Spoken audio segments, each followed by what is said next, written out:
Mother Ursula, I arrived on campus in 1967, and she had been the founding president since 1957. We were invited on our first day at Cabrini College to the then gymnasium, and at the back of the gym there were all these piles with notebooks, chapel veils, rosary beads, and we walked in and we thought, oh, these must be for us. So we went and we each picked up a little pile of these items, came and sat down, and all of a sudden this figure, small, diminutive figure, just kind of floated into the gym. And she said, young ladies, you are Cabrini College women. We don't take things until we've been invited to do so. So I'll ask you to please return those to the back, and then we'll begin the presentation. So dutifully chastened, we all kind of went back to the back of the gym, put our items down. She was a woman in charge, filled with spirituality and the love of God, and a true educator. Mother Ursula became a family friend of ours. She was friends with my grandparents. She was friends with my parents. You know, my wife Trish and I, we had our son Tim in 2000, like late 2000, and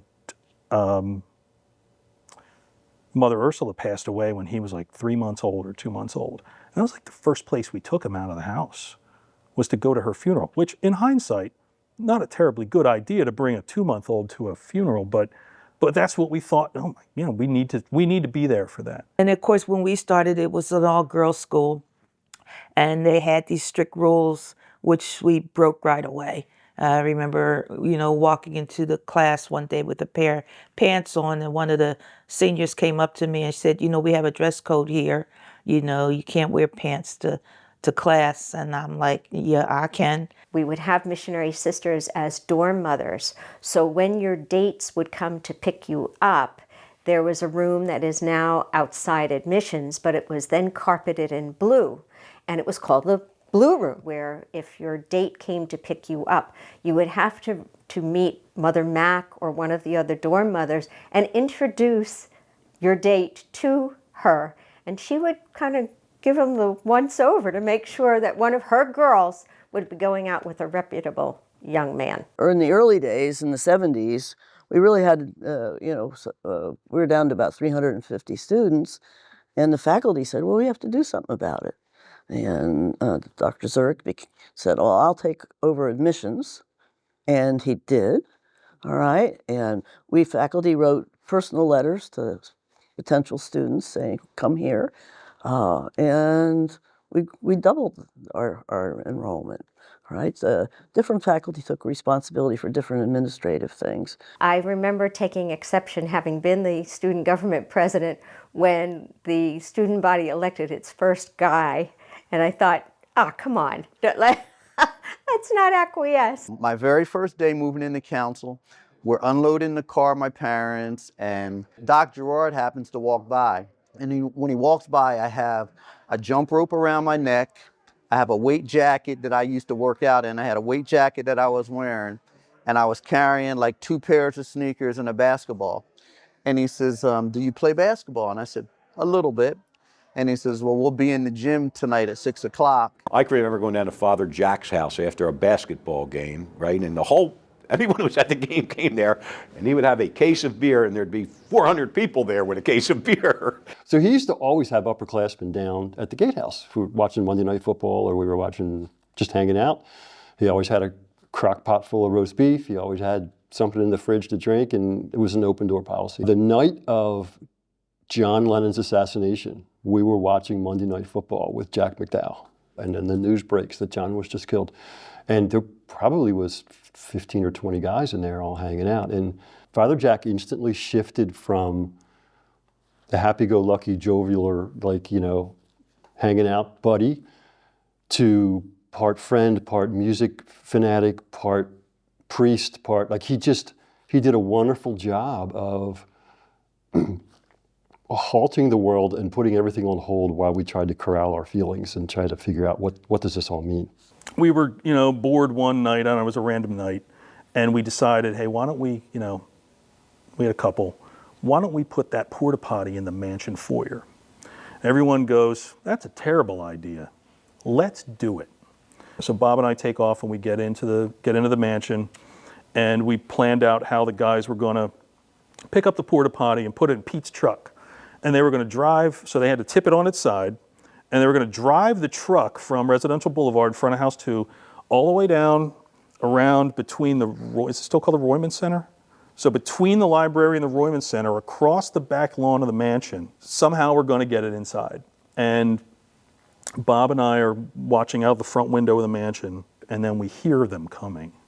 And it was the most glorious sight I've ever seen. It was like dudes hanging off the truck, the porta potties like dragging down the back of the truck, and they're in the middle of the night, like, I don't know, 11:30, 12 o'clock, not super late. And we open the door, and this thing barges in. We stand it up. My husband normally comes into class a little late. So we were in class just hanging around, and Dr. the Turk went to the doors and stacked chairs and tables behind the door. So when he opens the door, all the chairs will just fall over on him. It was the best thing ever. My last semester, I just decided to go nuts, and I took 4 classes because I wanted to graduate in the spring.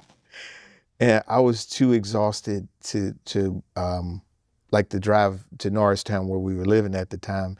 And Dr. Iderola was like, here, you go over there and sleep on the couch. I know you're going through final exams.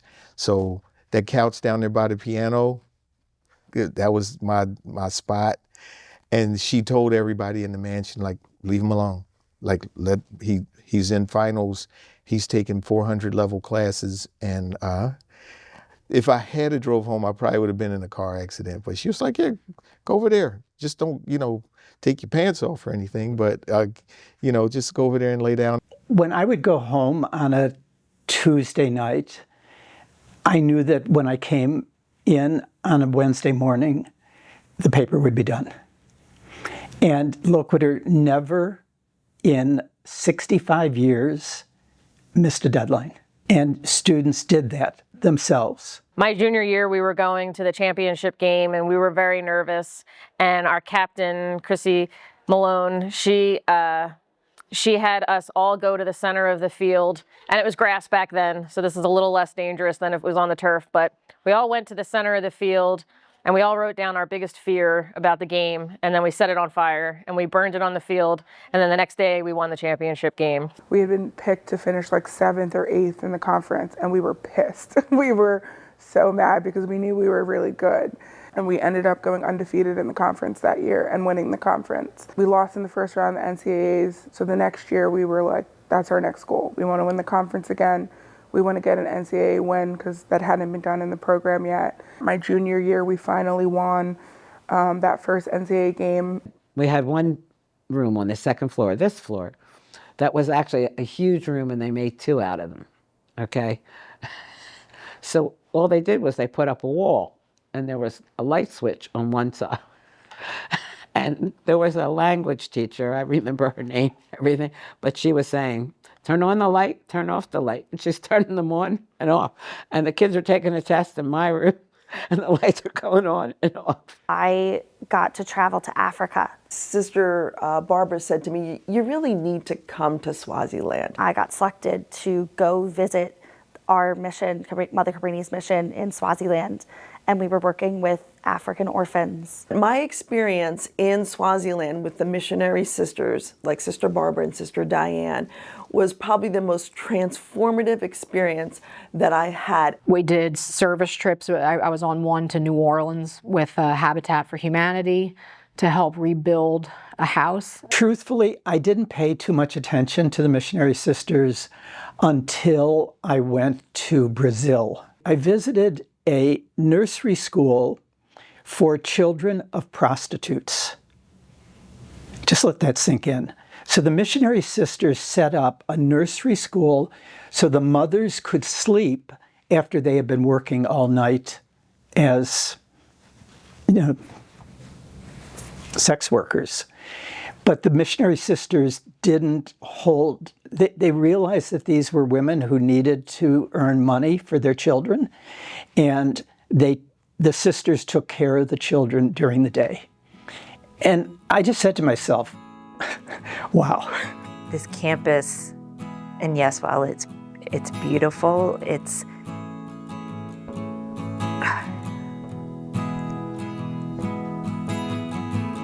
I just think it holds the story for so many people's lives. I mean, this is where we made who we are. I can't believe I keep getting so choked up.